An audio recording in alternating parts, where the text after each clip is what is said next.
Hey guys, welcome to Crocktober here in Casey's Kitchen. I want to thank this collaboration host, Jeni, with Jeni's Scratch Made Kitchen. And we are going to be doing our recipe for the crock pot inside our Instant Pot.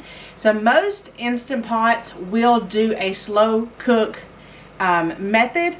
And so make sure that that is one of your choices if you choose to use your Instant Pot with this recipe.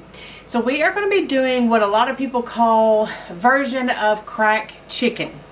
This recipe is carnivore friendly, depending on some additives that you could put in, which would also make it ketovore or keto, depending on kind of what diet you're following. But it's also diabetic friendly.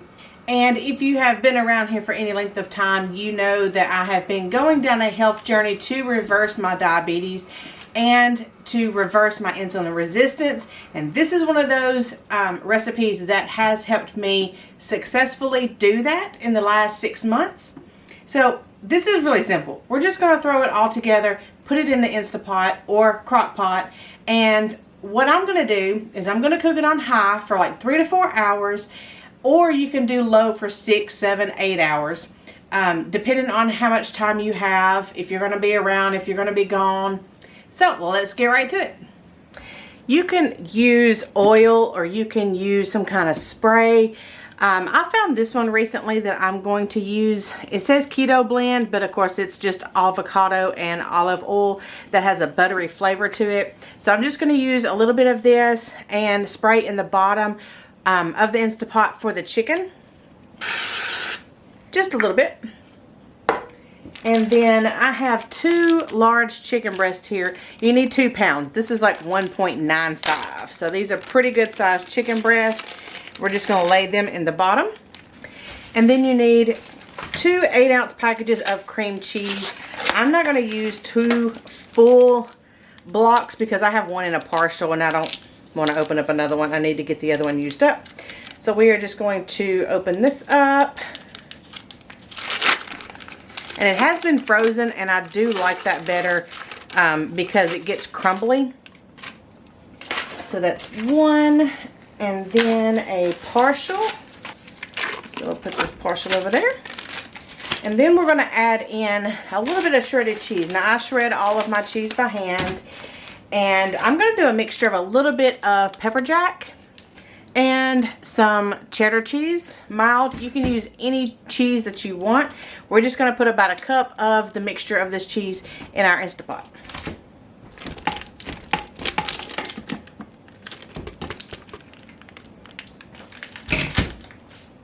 So now a couple of other things that you could put in here is all kinds of seasonings and flavors of your choice. And there's one other step that you could do if you wanted to. You could saute some bacon in here first and then take it out, place the chicken on top of your bacon grease, and then add everything back in here and then start from where we put the chicken in, adding the cheeses and spices. Or you could just do it like we did it and then have some bacon pieces in a bag or what you've taken out crumbled up and then put that in a little bit later. So I'm going to choose to go ahead and turn this on, let the chicken get cooking, and we're going to put the bacon on top as a topping a little bit later when this is almost done. Make sure you close your vent. So we're going to hit the slow cook option, and it automatically defaults to 4 hours. And I'm going to turn the keep warm off. Doesn't matter if you do that or not with these Instant Pots. But I'm going to turn mine off because as soon as this is done, I want to go ahead and eat it. And I don't want it to stay on the keep warm function. So there we go. We're going to let it sit on high for 4 hours. Alright, so this is like the last 30 minutes of cooking.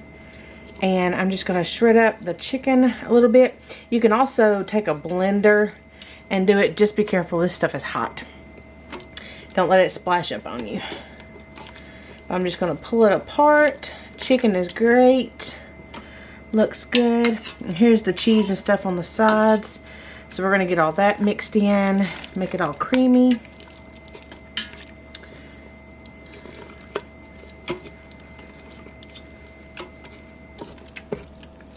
Alright, so this is actually the timing that I'm going to go ahead and put these bacon bits in.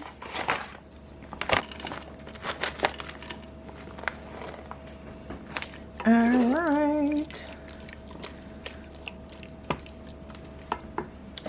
That is looking really good. Okay, so my family, since we do a lot of carnivore and keto recipes for insulin resistance and diabetes and stuff like that, that we have now reversed, we want to keep it that way. So we would actually just eat this as is. Now, if you wanted to put this on rice or pasta, or you could put some vegetables with it. You could put broccoli in it. You could put it on broccoli. You can make some Brussels sprouts with it, some carrots with it. It's just your preference. You can eat this with tortilla chips. You can eat this with crackers. So the possibilities are endless. So I'm going to let this finish the last 30 minutes and then it's going to be ready to eat.